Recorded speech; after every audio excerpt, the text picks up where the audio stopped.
Hey folks, it's your pal Mike Shea from slyflourish.com and twitter.com/slyflourish, here with an episode of Sly Flourish's Lazy DM Prep. This is a weekly show shot Sundays at 10 a.m. in which I usually go through steps from Return of the Lazy Dungeon Master while preparing for my next D&D game. Today, however, it's going to be a different kind of show. I'm going to be taking a look back at running the adventure Dragon of Icespire Peak. Over the last 2 Fridays, I've had the opportunity to run this adventure with my friend Enrique Bertrand, the newbie DM, in a one-on-one game that is streamed online. And you can see replays of this stream on my YouTube channel, which I will link down in the show notes. So today, I thought we would talk about this adventure. I think it's an important adventure to talk about because it is sort of the new starter D&D adventure. So it's a new evergreen adventure, and I think it's specifically designed as an on-ramp for D&D. So I think it's an important one to, I've personally wanted to dig into this adventure and really try to understand it and run it and see how it plays, and if needed, see how I can help people run this adventure. And I believe that it needs some help because I don't think as written, I know, so I ran it. Like one kind of rule I have is I don't really know how well an adventure is and does and plays until I've played it myself, and then I have a better idea. I also like to hear other people's play experiences, and I spend a good amount of time reading up on other people's play experiences because sometimes how it worked for me isn't how it works for everybody. But I think that this adventure in particular has areas where I think advice is warranted, and I hope to provide that advice. In this. Enrique and I played one-on-one, which is one of the main features that this adventure has, this box set has. I have a copy of the box set right here. And one of the features that this has is you can play with one DM and one player. That is a huge deal. It's a huge deal because getting people together to play D&D is hard. And if we can do it with fewer people, it's easier. So if we can get to the point where we play D&D with one DM and one player, that means we can have more games, and more games are better. There is a website, D&D Duet. This is a couple who have worked on a blog for a long time, well before there was any D&D Essentials Kit, and before one-on-one play was really discussed, where they talked about running D&D for 2 people. And I think that it's a fantastic idea for many reasons. But the big one is more people can play, right? If you have it's too hard to get people together, then getting 2 people together is easier than getting 6 people together, for example. So the D&D Essentials Kit includes actual rules for running with one-on-one play with one player and one DM. And I wanted to try those out, and Enrique wanted to try those out. So we did, and we tried it out in 2 games, and I'm hoping we'll have more games in the future. I really love his character, Barandar. I love his relationship between Barandar and the sidekick, Bing. And I've really enjoyed what it's like to run a sidekick that way. And I have some thoughts about that. So I wrote up some notes. Let's switch over to my notes here. If anything is weird on the stream, please let me know. If anything is coming out odd. So one thing that's pretty clear about Dragon of Icespire Peak is that the adventures are short. They're not short as in play, but short as in word count. In many cases, they are 2 pages long. If you open up the actual adventure book, they are 2 pages long. Cats. And they do this by using very reduced amounts of text. So one of the first adventures, for example, is called Dwarven Excavation. And Dwarven Excavation, as you can see, it's not a lot of text. And if you look at it, they do this with very short descriptions, right? 3 stone bed frames stand against an east wall. It's an entire description of an entire location. In this one, I think there are 11 locations in the whole dungeon. You can see the map of the dungeon here. And in many cases, the descriptions for these places are 1 sentence long. And I think this is a really interesting design idea. And I think that I'm sure they did too. I'm sure when they sat down to write these, they said, okay, we're going to write these really short adventures. And I think it's interesting that Wizards decided to make these very abbreviated dungeons for new DMs, because I guess the question is, why is more text better for advanced DMs, when I think the more experienced DMs get, the better they are at improvising things. So it's interesting that they feel that learning that improvisation early is better. And then later books, like if you think about Waterdeep Dragon Heist is a 5-level adventure. Roughly, I think it's 1 level lower than this adventure. It's 1 level lower than this adventure. What is up with you, kitty? It's 1 level lower than this adventure, and it's like 256 pages. It's huge. Now, granted, it's not a ton of pages. Like it's got a lot of extra stuff in that. But if you think about the word count for the level range, this is way more efficient, right? And it's interesting. So I guess the question I have is, why aren't more adventures done this way? Or what are they missing that we expect from the bigger hardback adventures? Is it the depth of the story? Is it the depth of the locations? I don't know. But these adventures, for example, are about twice this, or about half the size of the ones that I wrote for Ruins of the Grendelroot, my upcoming book of 10 adventures that I put together. Shameless plug. I don't feel any shame over that. And those are about 6,000 words each. These are like 1 to 2. Like, let's just grab the text real quick, and that's 1,300 words, right? Like all of the Dwarven Excavation one is 1,300 words. That is pretty terse. Like that's pretty short. So I think that's really interesting. And there's what it also means is that you have this book. Let me pull it out here. You have an adventure book that comes in this box.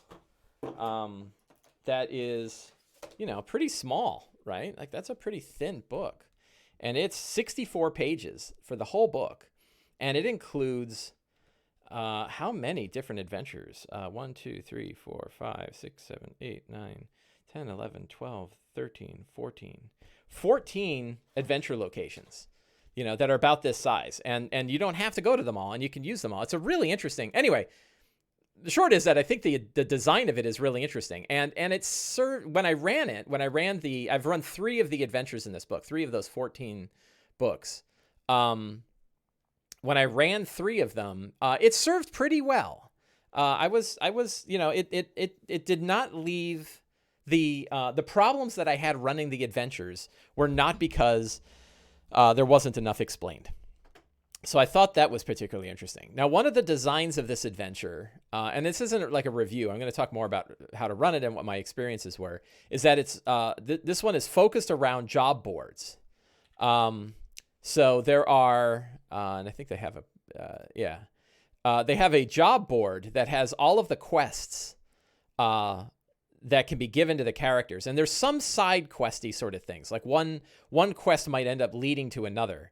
But the general idea is is that all of them? 1, 2, 3, 4, 5, 6, 7, 8, 9. So there are 9 quests in the 14 adventure locations. So obviously some of them come into play in a couple different styles.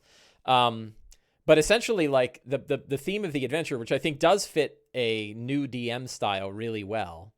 I think. I mean, I'm not a new DM, so I don't really know. I'd have to hear from new DMs about how well it works for them.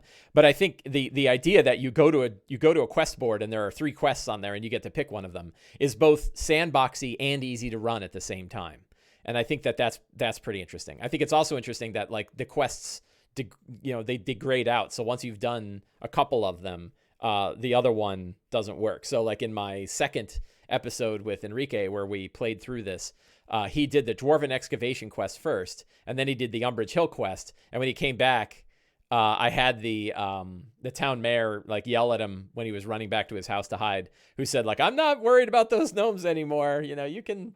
I'm not paying for that. No more worrying about the gnomes." Right. And so it like cut off a quest. Right. And that's interesting. I think for some people it could be frustrating. Like, oh, I wanted to do that one, especially if you have a group of people and they didn't exactly decide how they wanted to do it. I think that having the quests sort of, go away after you've hit certain levels might be frustrating for all the completionists who want to do all 3 of them. So that is pretty interesting. But I think the job board style works. I think it's interesting that the job board makes its way through all of the other adventures. If you go to, so one of the nice things about this whole Essentials Kit is that it includes a code to get the D&D Beyond version of the adventure for free.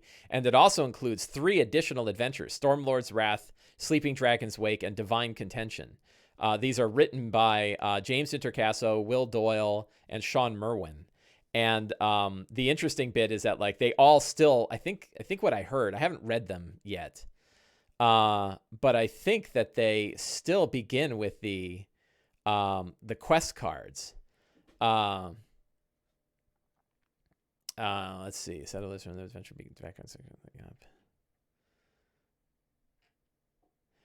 So I don't know if that still uses the quest card, but it certainly does the refined quest idea. Still, does it include? I don't see the actual quest cards in this one. So I haven't dug into these too deep, but I think it's kind of interesting if you continue with that job board thing and you're like level 9 and still picking up jobs off of a board. That's kind of an odd way to be continuing to pick up quests once you've become sort of the local heroes. Like they shouldn't even bother hiring other adventurers for those things. They should just give it to you. But I think that for new DMs, that idea of a job board I think works really well. One area where I think that the adventure doesn't work particularly well is that it throws high challenge monsters against first level characters. There are 3 first level adventures, and they are Dwarven Excavation, Gnomengarde, and Umbrage Hill. And in all 3, the characters face hostile combatants, hostile characters, hostile creatures that are challenge rating 2 and 3. And at first level, you cannot, it's really hard to survive against creatures like that. It is possible, for example. So the example I'll give that when we ran it was Dwarven Excavation. And in Dwarven Excavation, you fight ochre jellies. And ochre jellies are, not only are they CR2 with 45 hit points against a level 1 character, but they're the real killers that they're immune to slashing. And most weapons are slashing weapons, I'm pretty sure. And if they get slashed, they split into multiple ones. So even if you have multiple characters, if you're fighting multiple ochre jellies, and the damage they do is an average of 12, right? 9 bludgeoning and 3 piercing. So 12 damage on a hit. And 12 damage is enough to knock out most characters. I think your fighters and your barbarians might survive 1 hit, but almost everybody else is going to be knocked down to 0 with a single hit, right? And I mean, imagine if you were fighting a creature at level 16 that did 200 points of damage in a hit. And that's kind of what you're facing, right? Like we don't think about it very often, but if you imagine that, like, fire giants hit for 130 points, that's about the equivalent of the danger that of level 1 faces when fighting an ochre jelly. So it's really hard, and they're not, in the way that it comes out in Dwarven Excavation, they walk in and they fight them. Now they might know a bit about them. The dwarves know that there are ochre jellies. They know that they're there and they know that they're dangerous, but there's not really, like, you can't role play with an ochre jelly. You can't convince the ochre jelly to go away. And, there's at least 2 of them throughout, and they're really hard. So, I think if I were running it again, first of all, I think it's a good time to review my, what I kind of spent some time thinking a lot about this, about what kind of creatures are appropriate threats for first level characters. And then what are, like, the official Sly Flourish encounter building guidelines for first level characters. Because I think first level gets played more than any other level, so it's worth having in mind exactly what you can do. And I think it's 3 easy points. Point number 1, have fewer monsters and characters. So if there's 4 characters, they should be fighting roughly 3 monsters. I think that's a good way to keep things under control. Number 2 is that you should use monsters that are challenge 1/4 or less. So that's 4 times less than an ochre jelly, right? Skeletons, giant rats. There's lots of CR 1/4 guys that you can use. And you can, in fact, replace ochre jellies with things like a gray ooze, right? A gray ooze is, let's take a look at the gray ooze. if you want to stick to your oozes, if your oozes. Okay, so it's challenge 1/2, so it's violating my use creatures that are CR 1/4 or less. But they do only have 1 attack. They do a fair bit of damage. They do 11 points of damage on a hit, so they're still pretty dangerous, right? But they're 22 hit points, and they don't have any issue with splitting. So I would probably replace your ochre jellies with gray oozes in this adventure, and I think because you're only fighting one of them, it's about right. The third rule I have is avoid doing more than 5 damage to a creature, so to a character. So you might, in this example, get rid of the acid damage or reduce the acid damage to 2 instead of 7 if you're going to throw damage. And that way they're getting hit for 5-6 points. They're not getting hit for 12-14 points. You don't have brand new players who are playing for the first time that are getting knocked out in a single hit. That's just not a way to go. So those are my rules, and I think these rules fit well when running the Essentials adventure. When you're running this adventure, consider this when you're running Dragon of Icespire Peak. So I mentioned the Dwarven Excavation and the gray oozes, or the ochre jellies. Umbrage Hill is a little bit better because in Umbrage Hill, let's jump to that one real quick. In Umbrage Hill, you face a manticore, but the manticore. And there's a couple things we can do mechanically, and there's a couple things we can do role playing wise that makes this an easier thing to handle and a more interesting thing to handle. Come on, cat, go away. Enough. So one of them is that the manticore, why is it here, right? And it seems to be here for meat and money. But another way I had it is that it was wounded by the dragon, that it got slashed by the white dragon, who's sort of the main antagonist in this whole series of adventures. And it's wounded, and it came here because it wants healing potions. So it's harassing the woman over healing potions. So you could drop its hit points to half of what it normally is. If we take a look at the manticore, it's CR 3, so it's really deadly. And if you run it as is, and it gets into a fight, the manticore can make 3 attacks, 1 with its bite and 2 with its claws, or 3 with its tail spikes. Right? The tail spikes have a range of 100 feet and do 7 damage a shot. So that's 21 points of damage that this thing can dish out at any given time. And if it does that like twice, it's going to knock out 3 characters. Like let's pretend it spreads those attacks out and hits 3 different characters. In 2 rounds, it's going to knock everyone out. So it's a real, it can be a real challenge. So one thing to have it do is that it only has a limited amount. It has 24 tail spikes. And once it's used them all, they're gone. My thought was it probably used a bunch and smashed up against the walls so that it's already run out of many of its tail spikes. Maybe it only has a couple left. This is hey, Newbie DM is here in chat, so I'd love to hear what Newbie DM has to think from the other side of this and what was going through his head when he was dealing with this. So I had it spend most of its tail spikes already, which meant it's a little less lethal. And then the other one is that, it had roughly half the hit points it normally did because it was slashed open by a white dragon. So instead of 68 hit points, it had 34 hit points. And that way it's now something that can be defeated and in combat if you want to. And then the other one is you can role play, right? You can role play your way out of it, which is what Enrique did. And I think that it was really fun and it was a fun encounter. But I don't like encounters that have to be combat, where like your only way out of a battle your only way out of a scene is to fight something. And that sometimes role-playing is a real interesting way to get out of an encounter. I also don't want combat to be impossible, right? Like you want all 3 options. I want ways to, explore, role-play, and fight out of many encounters whenever it makes sense. Enrique says he was not going to fight this thing, so that's reasonable. I think learning about the fact that it had been wounded and it was out of tail spikes might have given Enrique more evidence that like maybe you can.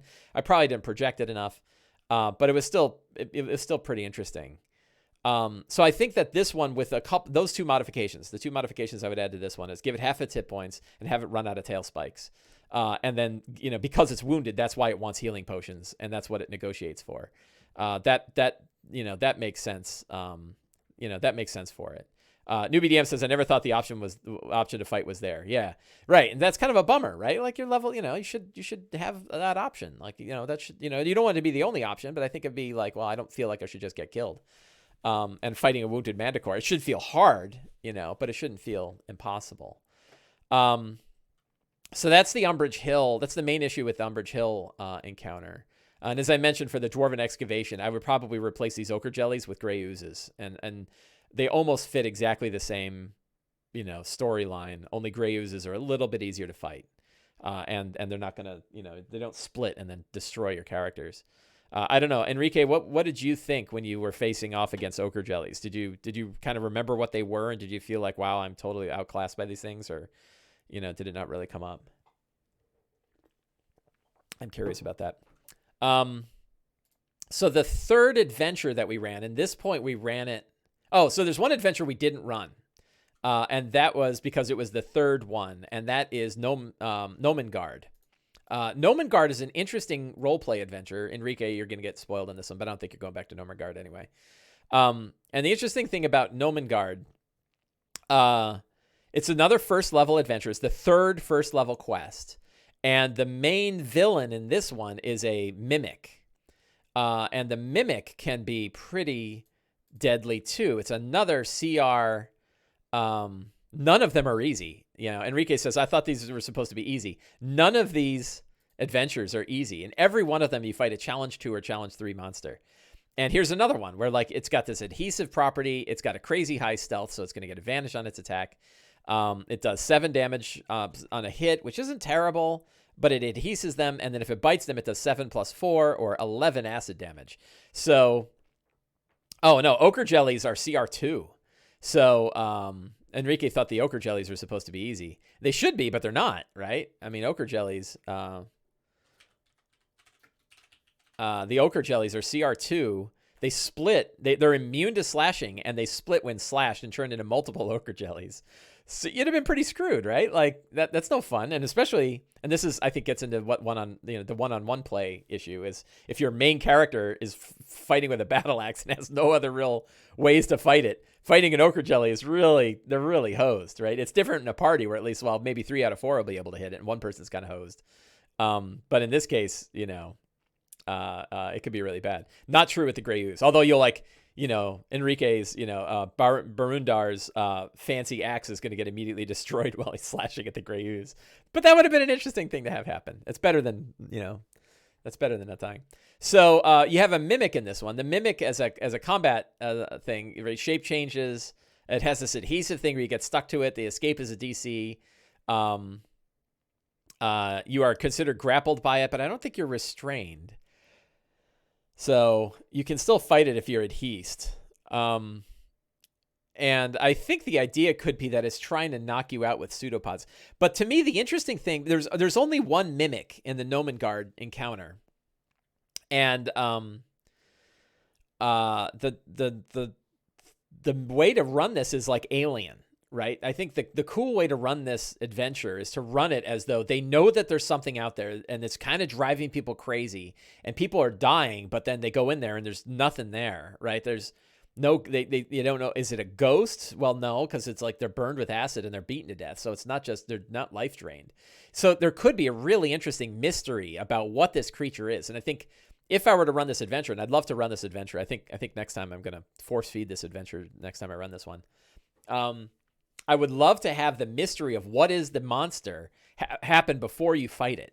And then when you fight it, I think you can tune this mimic so that it's not quite so terrible. It's, play with its hit points, lower its damage a little bit, maybe get rid of the extra acid damage on the burn or make the piercing damage 4 instead of 7. So it's doing like 4 + 3 acid or something like that. So that way it's not so great. But, right. And then how do you inject it into space would be like the alien part, right? How can you get rid of the mimic? If the mimic is really hard and you don't want to fight it, what is your way to sort of trick the mimic and box it into a room and seal it so that, and then just put a sign up that says, hey, no, don't go in there. There's a mimic in there. There's a chair. Don't sit in that chair. It'll kill you. So I think that this adventure, when you tune it, when you play it right, I think can work that way. I don't know how first time DMs are going to run it. I don't know that they're going to know how to do that. And the text is relatively like the rest of this adventure. The text is pretty thin. This one seemed to have the most amount of role playing, right? It's got 2 kings and one of them is crazy because of the mimic. And it's got a lot of NPCs to talk to and the NPCs are crazy. It's got some of the nicer rewards. But the rewards are all relatively small things. you know, there's like a couple of weird bits where you'll like get shot to death by crossbows if you're not careful. Because I haven't played this one, I don't have as much good advice. Yeah, here's like a spinning blade thing. Well, you know, don't step into the spinning blades. And I don't mind this as much as long as it's like, if it's not a check to even notice if it's there, as long as you know, like, hey, those are big spinning blades, maybe I shouldn't walk into them. If somebody does, and they take 18 points of damage. Sorry. So I think it could be an interesting one to run. This one, I think, was one of the longer adventures in the book. Let me take a look here. Gnomengarde. It might be 3 pages instead of the 2. Gnomengarde is 4 pages, so it's one of the bigger. Yeah, it's a 4-page adventure in the adventure book itself. So it's definitely one of the longer adventures. It could be a cool one if you like the if you like the role play. So that's probably the big one there. And so this one, those are the 3 first level adventures. And my real concern there is making sure that first level characters aren't getting killed. And ideally, first time, I'm going to bring up some cover art so we have something nice to look at. First time DMs aren't wiping out characters. Now, what are the odds that a first-time DM who's never played D&D is going to come and watch this video? Not real likely. But, you know, hopefully I can offer the advice out, and that advice will other people, and they might mention it to their people before they're running it. Or they find it on YouTube or something. I don't know. I'm doing what I can. And I'm putting all this into a Sly Flourish article as well. That'll be out in 2 Mondays. So not this coming Monday, but the Monday after that. I'll be describing this in a ongoing article where I'll be updating it as I play these adventures and offer some advice. But I think that other people have been offering similar advice to this about the dangers of things that are going on. If they tell 2 friends and they tell 2 friends, you know, and so on, then everybody will know, hey, watch out for the freaking ochre jellies. So the other adventure was the Mountains Toe Gold Mine. This one is a 2nd level adventure. So it's tuned for, I think they said in the adventure. And Enrique, you might face some spoilers in this one because you got, you know, you went one path. So this is one where a crazy old overseer named Don John Raskin asks the party to escort him to the Mountains Toe Gold Mine because it's supposed to be providing gold to Neverwinter, and it hasn't been. And he gets there, and you guys find out. So you face some orcs that are along the way. And you get to the gold mine, and you find out that it's been taken over by were-rats. So this adventure does a good thing, and it describes early on in the adventure, where is it? I saw it. Yeah, so very first sentence, right, is Mountains Toe Gold Mine is designed for 4th level characters, but characters of 3rd level can survive if they avoid unnecessary combat or possess a magic weapon, right? And that's a big one because the were-rats, pardon, cat decided. Hello, kitty.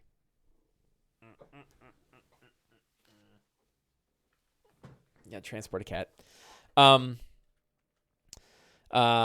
So when they get here, you find out that it's filled with were-rats, and it has a little bit of scaling for fewer than characters. Cat butt. Sorry about that. And it has a couple of were-rats. Now, were-rats are challenge. They're challenge 2. Every one of them is challenge 2. So think about what challenge rating means for a minute. I believe that this is in the DMG, that the challenge rating of a monster is roughly equivalent to the character's level when there are 4 characters.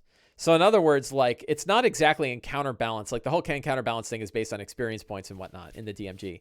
But there is somewhere where it basically says that a challenge 2 monster means that it's roughly an easy to moderate fight for 4 characters of level 2. One of them, right? So a were-rat that's challenge 2 is a moderate challenge for 4 2nd level characters, right? One of them. And there's 2 right in the beginning. And I got too many windows open. It's got 2 of them right in the beginning. Let me kill some of these. I'll kill that. I'll keep that. I'll kill that. Kill that. Kill that. Gray Oozes, Umbrage Hill, Gnomengarde, Mimics, Quests, and that big bear picture. So in their case, the real danger of a were-rat is that they get multiple attacks, right? They can have they have their humanoid and hybrid forms, and they make a bite attack and a short sword attack.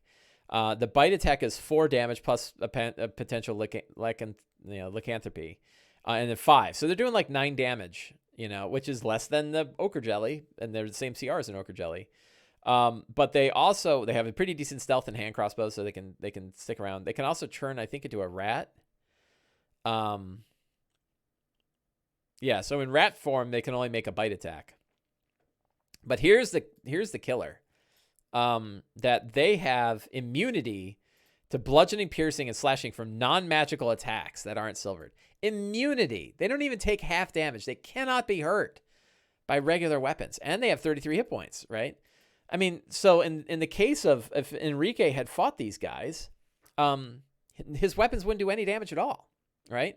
So that's a big difference. Like, and then they take full damage from magical weapons. So if you have one caster who casts magic weapon on a weapon, then they go from, their AC 12 and 33 hit points. They're not terrible. But if you don't have a magic weapon, you're really hosed. Now, so one alternative you could make is that these guys don't have that immunity, right? That you still have your were-rats, and if they get attacked, you just forget about the fact that they're immune, right? These guys are weaker. Or they're not full hybrids yet, or I don't know what. Some reason why that particular feature doesn't work. If you get rid of that feature alone, it's not terrible. The other option is make sure they have magic weapon, right? Make sure that that like the spell magic weapon, that you can give them a if you have a feeling they're going this way, and maybe you just do this, drop a relic that can cast magic weapon once a day, right? Can cast the spell magic weapon once a day, and that way they can, main character can cast another weapon. I wish I had done this with Enrique, right? This is something I didn't do. And one of the reasons I didn't do it is that I ran it cold. I had not prepared that adventure at all. I had read it, I think. I don't even think I read that one, because I haven't read this whole book yet. And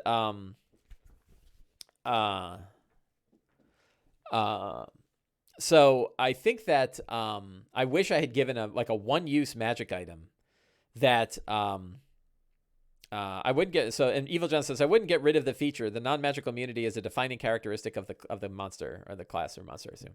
Wow, cats are all over me today. And maybe, but it's it's also kind of a strange one. Like, I don't know why they're immune to weapons. Like, why are they immune to normal weapons? They're not ethereal. They're not. Why is that? I don't really know. Like, story wise, I don't know. I could read up and find out. Like, it's a defining feature from a first edition standpoint. I guess it's the silver thing, right? Yeah, werewolf and silver and whatnot. Yeah, I guess. But even I think vampires aren't immune, right? I mean, vampires have that same sort of feature. They're just resistant, right? Like, why are they immune? Yeah, the silver don't make those, I guess. Anyway, the point is, if your character's walking cold into this thing, they're going to be hosed. They cannot do any damage to those guys. And it says it up front. So good on the adventure for making sure that the first sentence says it. It doesn't say why. And it'd be nice to say, you're not going to be able to kill... you're not going to be able to kill these guys. You're not going to be able to fight the were-rats.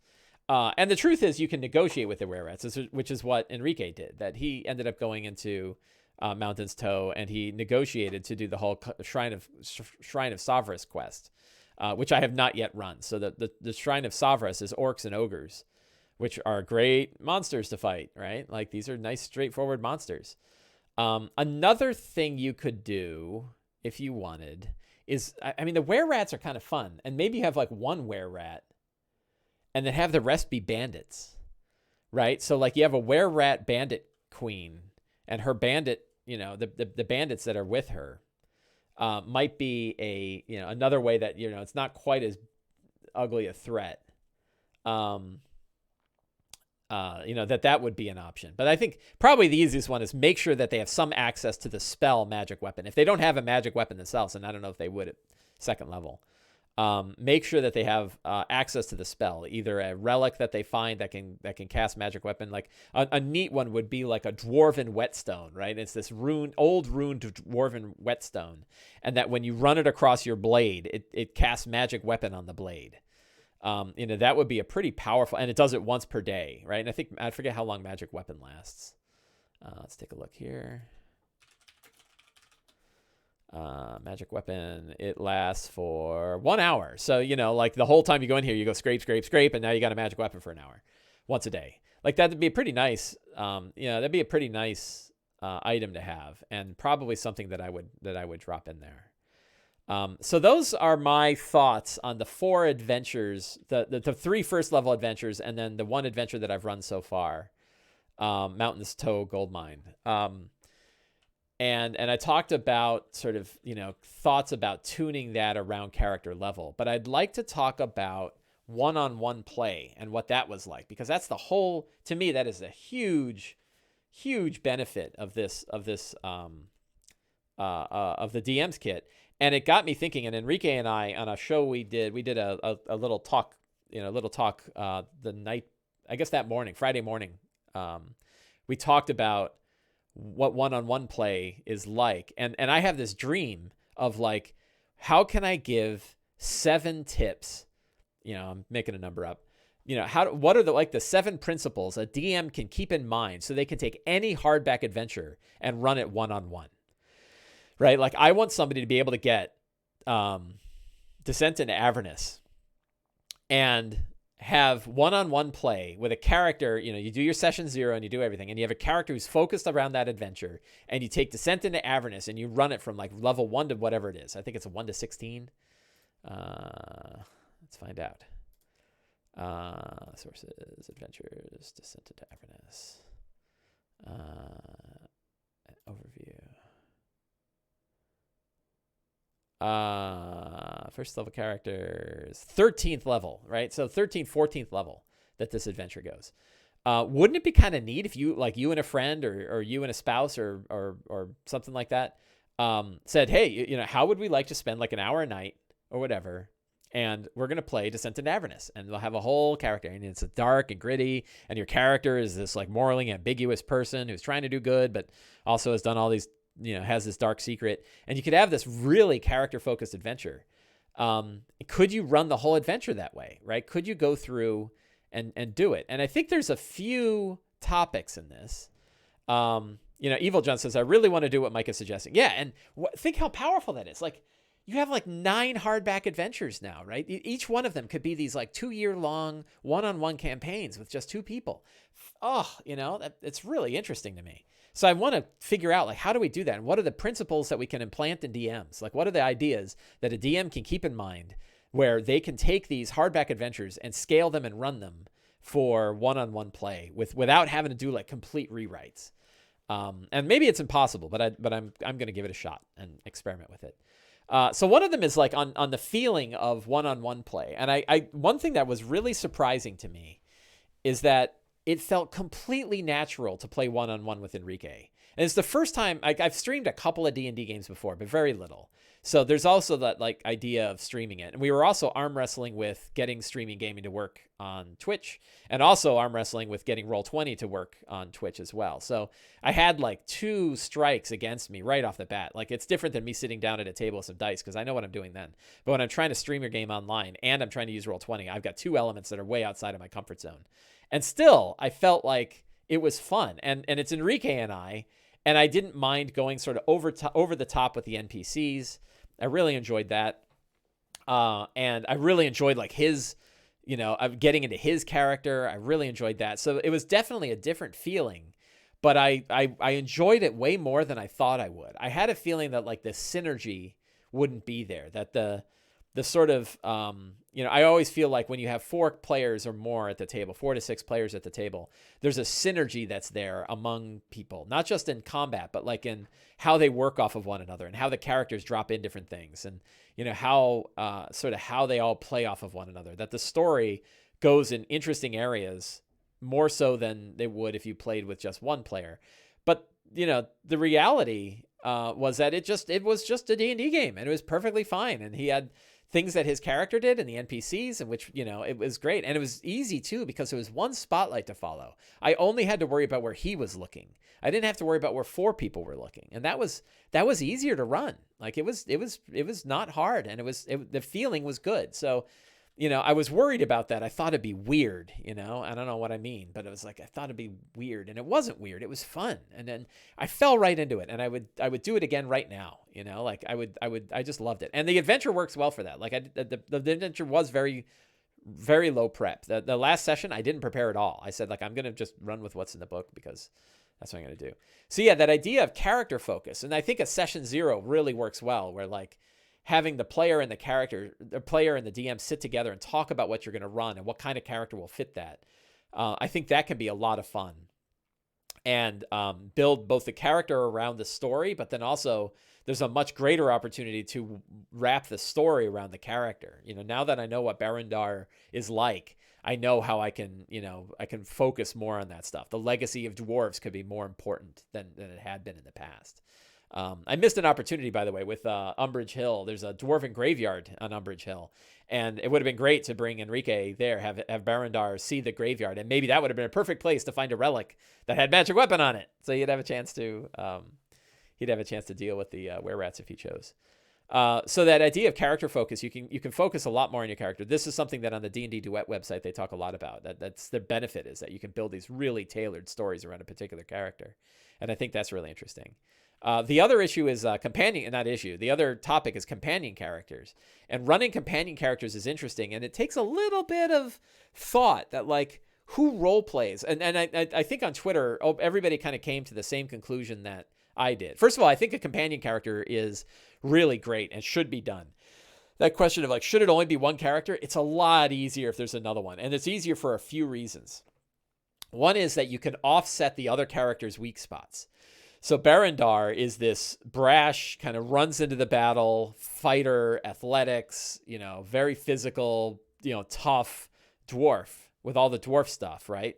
So the offset to him is Bing, and Bing is a healing spellcaster halfling, right? So a little bit of dexterity, a little bit of intelligence and wisdom, a little bit of charisma, different spread of skills, different ability to heal him. And that, so mechanically you get this nice balance of these two characters. But then there's also a nice personality thing where Bing is a little bit more subdued. Bing is thinks about things a little bit. He's more likely to be the one to be like, maybe we should think about this before we go running right in. Like, are you sure chasing after the white dragon is a good idea right now? We did say that we were going to go help those dwarves, right? So, there is this like nice interaction that goes with it. Part of that is to remember that the companion character is a companion. It is the sidekick. It is not the character. And if the DM... so one of the questions is like, well, who actually runs it, right? And I think the conclusion that Enrique and I came to was that Enrique would run him mechanically, and I would role play him as the DM. And that worked out really well. And a lot of people on Twitter, when I brought this topic up, a lot of people said that that's the way to do it, that the DM role plays them, but the player controls the mechanics. And it's not, the sidekick is not a main character. The sidekick is a sidekick. So the sidekick should be back outside of the spotlight almost all the time. And it's the sidekick is there to reinforce the character, right? So when the character says something, and there's so many, like I watched through the video because I was doing the cut of the video for the game that Enrique did and I did on Friday, and it's so funny. Like every time where like, when Barandar can't think of something, it's like Bing, and Bing just like shrugs, right? So one thing is knowing about the fact that the sidekicks should not make decisions, right? The sidekicks offer information, but they do not make decisions.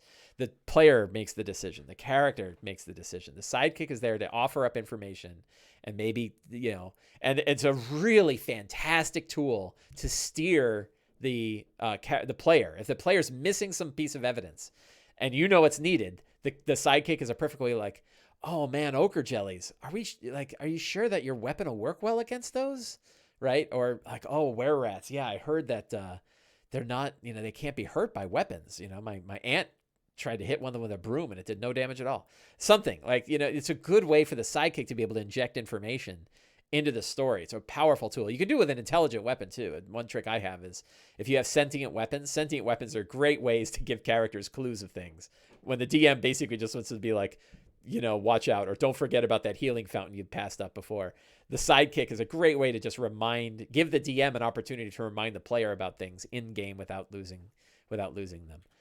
So I really like companion characters, and I think that they work really well when they offset the character's weak spots, and they act as a source of information, but they stay out of the spotlight and they don't make decisions. And they can be run. The player runs them mechanically. The DM role plays them. I think that works really well. Evil John says the sidekick rules terminate at level 5. Actually, because of those side adventures on D&D Beyond, there are sidekick characters that go all the way up to 12. If you go to the highest one, Divine Contention, and you go to sidekicks, they have those same sidekick characters, but they have the sidekick stat blocks, the expert, and they start here at level 11. And they're in the other adventures too. And like, look, here's this, the healer has greater restoration, heal, banishment, death ward, lots of spells, right? Lots of good spells here. And they have the rules to level them up to 12. Yeah, so Evil John says you could totally run them pretty much any hardcover that way. The other thing that's out there is the sidekick rules. There's a Unearthed Arcana for sidekicks that these came from, and they have sidekicks. They have like how to boost them up all the way to 20th. With the spells and everything that they've got. So you could use this. You could start with that and get up to 12. And then when you run out at 12th, you could start using these to add 13th through 20th abilities and just kind of work on them, So you could take them all to 20th level, I think. And the nice thing about sidekicks is they are mechanically weaker than a character. So they'll never outshine, they won't outshine the character, which is nice. Like I think the 3rd level sidekick still doesn't have 2nd level spells. So that's pretty interesting. So Evil John says the acid test would be something like Tomb of Annihilation. Yeah, it would. I mean, any of them will. Like Rise of Tiamat. Like, how do you fight Tiamat, right? And I think that... So that's the final... When we talk about the sidekicks, the final thing I wanted to talk about is scaling combat in one-on-one play. Something I'm thinking a lot about. And I think that my rules for first level also kind of work well in one-on-one play. That you probably... you probably want to be careful about how many creatures you send up against the characters. And I was talking about this with my wife, that like one of the things to understand about the synergy of characters is that it's a geometric pattern. So it's a geometric gain and loss, which means that for every character you add, the overall power of the group went up more than that character. It's not like exponential or anything like that. It's not quite that severe. But it's, if you were to graph it, it graphs on a curve, right? It has this like curve, which means when you add a 5th character to a party of 4, they're more than 20% better. They're like 25% better. If you subtract a character, you lose more than you would just by removing a character. So when you're down to 2, you're much less effective than you were at 4. And what that means is like subtracting a monster per character might not be enough. You probably want to ensure you're going to have to pay careful attention to how many monsters are there, because action economy gets out of whack too. So even if a battle looks like it's a pretty good fight, a pretty balanced fight, it may not be if there's a lot of monsters fighting the characters, because they just don't get to do enough stuff. They're also missing some fundamental abilities. Like they might not have Fireball, with Barundar and Bing, neither of them have crowd control, right? They can't kill 4 guys in a single hit. Like if they had one wizard, they could cast Burning Hands and kill a bunch of people.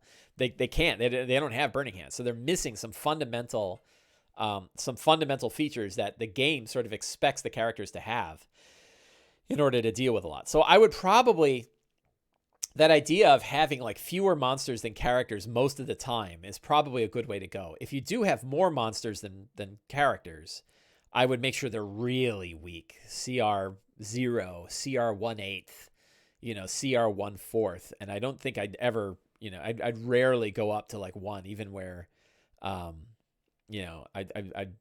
be really careful with that. So scaling combat, you can always reduce monsters. The other thing you do is drop their hit points down, right? Like hit points on monsters is a flexible dial by design. If you look at a monster, they have hit dice, and the hit dice is their range of hit points, and you are free to change it within the range of hit dice. Jeremy Crawford gave me approval for this. So you can change the range of hit points within the hit dice range, including going down, which means if you can reduce the number of monsters, but also reduce their hit points so that they're easier to knock out. And that can work well. Then the question is like, what about boss monsters? What about like a dragon? And one was like a legendary monster. Legendary monsters are designed to fight parties of 4 by themselves. And they have about 3 features that help them do so: legendary resistance, legendary action, and lair actions. And you can basically just remove all 3 of those in order to have it fight like a solo campaign. So if Barandar and Bing are level 11 and they're fighting a beholder, that beholder does not get legendary actions. It just fires off its eye rays on its turn, and that's it. Which makes sense anyway, because there aren't even enough turns for it to fire off its legendary actions. So so that's an easy one. The other thing though is you're probably going to want to tweak the hit points down on legendary monsters as well. Now, how does that work from like a story? So Evil John was thinking for legendary, I'd give it at least 1 legendary resistance. I'm not sure I would. I think that, you really need legendary resistance because all of the characters are throwing lots of save or suck spells at a monster. You just don't have enough characters to throw save or suck spells. So if, they get to high level and Bing has Banish and, they're fighting a Hezro and they cast Banish on the Hezro, that's pretty cool, right? So, I think that's all right. I think getting rid of legendary, you can play with it, right? And as a DM, you can always kind of say like, oh, I'm going to give it to, but I just don't think the save or suck problem is as big a problem when you only have 1 character and 1 sidekick than it is when you have 4 characters and they all have different ones. I think it has to do with that synergy, right? Yeah. And in the case of Hezro, it has advantage anyway, because it's got magic resistance. So, so I think you could just basically remove the legendary features and now you have a legendary monster. That it still fights. So then the question is like, let's go gonzo, and let's say you're fighting Tiamat, right? Like how is a single character, and we'll end talking about this one. Tiamat. How is a legend? This is, Tiamat is I think the hardest monster in D&D. I'm pretty sure that's right. The Tarrasque is up there, but a Tarrasque isn't as deadly as Tiamat. And so how would you have a single character fight Tiamat, right? And I think that this is where you have to make sure that the story fits the situation. And the example could be that the character gets to Tiamat about the time Tiamat is done burning her 4th archmage enemy. And her hit points are down. Like maybe she's only got a couple hundred hit points left. And she's already wounded. She's burned up her spellcasting abilities. You get rid of her legendary resistance. You get rid of her magic immunity. Like this, her immunity has been burned through. You get rid of her legendary actions, although she might be able to take a turn. She could basically get rid of her normal multi-attack and do 1 breath weapon. Would be pretty fair. And the breath weapons, like, a character who's getting ready to fight Tiamat's going to be like 15th level. They should have enough resources to be able to avoid even the 91 point red dragon breath. Like that's not going to knock a character outright, but it's going to do a lot of damage. And then of course, they'll have some protection. So it would be interesting to run a 1-on-1 Tiamat fight and see how it works, right? See what that is like. The danger is like in its, divine word can kill a character who's got less than so many hit points. And that could, so you just sort of take these single killer abilities and get rid of them. And I think that's probably true. Just like the just like you worry less about a save or suck ability coming from the character, you also don't want to throw out save or sucks by the enemies. So if you're fighting a lich, for example, let's say a bunch of, and a lich, so 21, right? So a single character and a companion probably have to be pretty high, 17th, 18th level before they'll be able to face a lich directly and fight it. And they'll have a lot of abilities to deal with it. But I would probably watch the save or suck spells. So I don't think I would be casting, dominates. What are the save or suck spells that a lich has? I mean, Power Word Kill is an obvious one. And you might use that as like a final thing, right? But most of these, Power Word Stun would suck. Dominate Monster would suck. So I would replace some of these with damage spells, and Disintegrate, is a pretty powerful, what does it do? 10d6 plus 40 force damage. Is that 70? Is that 110 points? No, that's too many. It's 35 plus 40. So it's doing 75 force damage with a Disintegrate, on an assumption that it hits. So yeah, right. Evil John says, with a single character, I'd be less irritated by Hero's Feast. Me too. I think Hero's Feast is a perfect option for this kind of thing. In fact, you might even have a bowl that could cast Hero's Feast on its own, and you get it once, right? And when you use it, you get your Hero's Feast. So hang on to it. And somebody else, it's probably Evil John. Evil John's got a lot of good ideas here in chat today. Said that the other thing you want to do is drop a lot of relics and a lot of scrolls and a lot of scrolls of protection and a lot of ways to offset the character's disadvantages by being by itself. And I agree with that. Like, I would be perfectly happy with a solo character and a companion character holding like bags full of relics, so that they can offset. They'll have a lot of spells. Give them some of these, give them a Horn of Blasting. Give them the crown with the Burning Hands spell on it. You can give your characters magic items that offset their abilities and make them sort of gestalt characters. These characters that are good at lots of different things by the magic items that they have. So so I think there's more to that. So yeah, those are my initial thoughts after doing a couple of games one-on-one. I'm probably going to write more Sly Flourish articles about these. I have a feeling the one-on-one play is going to be a series of articles that I'm going to write. And it's a topic that I'm going to be working on because I think it's a very, very powerful topic for D&D overall. I think the idea of people being able to play D&D with one player. I was interested in the idea that, like, you could have two people anywhere in the world on Discord with their phone that have D&D Beyond loaded and a dice roller. So you have just you and your phone and Wi-Fi, and you can connect to any one other person in the world and play D&D online. Oh my God, how powerful is that, right? And to have the rules in play and to understand how to do it, that's an amazing shift in this hobby. So when we look at how powerful this hobby has gotten over the past few years, that 5th edition D&D has essentially doubled twice. The number of people talking about D&D on Twitter, or using the D&D hashtag on Twitter to be specific. But also, I think Wizards has said that the amount of books that are getting sold, there's a lot of variables that are saying that D&D has basically doubled. The popularity of the popularity of D&D has doubled twice in the past 5 years. And I think with one-on-one play, I think it could double again. I don't know if it could double twice again, but we could get a lot more people playing D&D if we know how to run D&D games with one player and one DM. It's a really, really powerful format for the game. And it's one I want to explore a lot. So I hope you enjoyed today's episode. I know it's a different one. I am not having a Sunday game, which is why I decided to do this video instead. I want to thank everybody in Twitch chat for coming and for talking about this topic. I especially want to thank Evil John for all your great insight, and I want to thank Enrique for helping me play Dragon of Icespire Peak and helping me meet Barandar and Bing and enjoy that adventure. So I'm hoping he and I can make that a more regular thing, because I would really love to do that solo one-on-one play. Evil John asks, am I going to be at PAX Unplugged? I will be at PAX Unplugged. Yeah, I'm very excited for it. So anyway, I want to thank everybody. And we will have let's see, next week. I don't know. Yeah, next week I'll have a regular show because I'm going to have a regular game. So thanks to everybody and have a great week, and get out there and play some D&D.